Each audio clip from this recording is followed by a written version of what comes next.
حضرات ناظرین و خواتین، السلام علیکم ورحمۃ اللہ وبرکاتہ۔ سحری کیے بغیر روزہ رکھنا کیسا ہے؟ روزہ معتبر ہوگا یا نہیں؟ روزہ درست ہوگا یا نہیں؟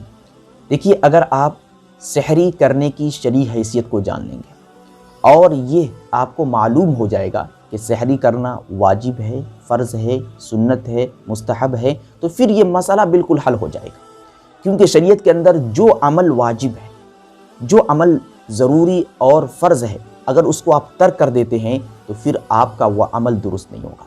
تو اگر شریعت کے اندر سحری کرنا واجب ہوگا تو پھر روزہ بغیر سحری کے درست نہیں ہوگا۔ اگر شریعت کے اندر سحری کرنا فرض ہوگا تو بغیر سحری کے آپ کے لیے روزہ رکھنا درست نہیں ہوگا۔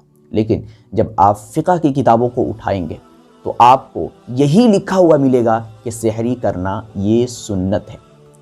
روزے کے اندر تقویت پیدا کرنے کے لیے سحری کرنے کا حکم دیا گیا ہے، اور اس کے اندر ایک خاص برکت رکھی گئی ہے۔ اللہ کے رسول صلی اللہ علیہ وسلم نے ترغیباً حکم دیا ہے کہ کم سے کم تم سحری کے وقت ایک کھجور ہی کھا لیا کرو، کیونکہ اس کی وجہ سے تمہارے اندر ایک طاقت پیدا ہوگی، ایک برکت، ایک قوت پیدا ہوگی، جس کی وجہ سے تم پورے دن آسانی کے ساتھ بھوکے رہ سکتے ہو اور پورے دن اچھے طریقے سے روزے کے ساتھ گزار سکتے ہو۔ تو سحری کے اندر ایک برکت رکھی گئی ہے۔ اگر کوئی شخص بغیر سحری کرے روزہ رکھتا ہے تو یقیناً اس کا روزہ معتبر ہوگا، اس کا روزہ درست اور صحیح ہو جائے گا، لیکن کہیں نہ کہیں سحری نہ کرنے کی وجہ سے اس کو ایک کمزوری پیدا ہو جائے گی، اور کمزوری کی وجہ سے پھر دن کے حصے میں پھر وہ صحیح طریقے سے ذکر نہیں کر پائے گا۔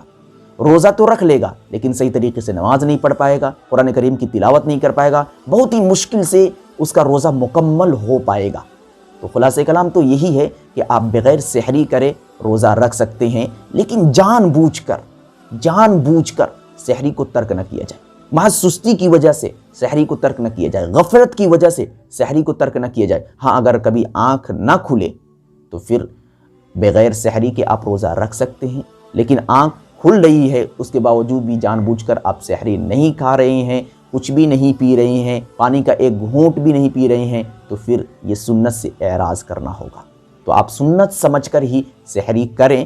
انشاءاللہ العزیز سحری کی برکت سے آپ کے اندر ایک تقویت پیدا ہوگی اور صحیح طریقے سے آپ روزہ رکھ پائیں گے۔ السلام علیکم ورحمۃ اللہ وبرکاتہ۔ Thanks for watching. Don't forget like, comment, share and subscribe to Alhaqmedia.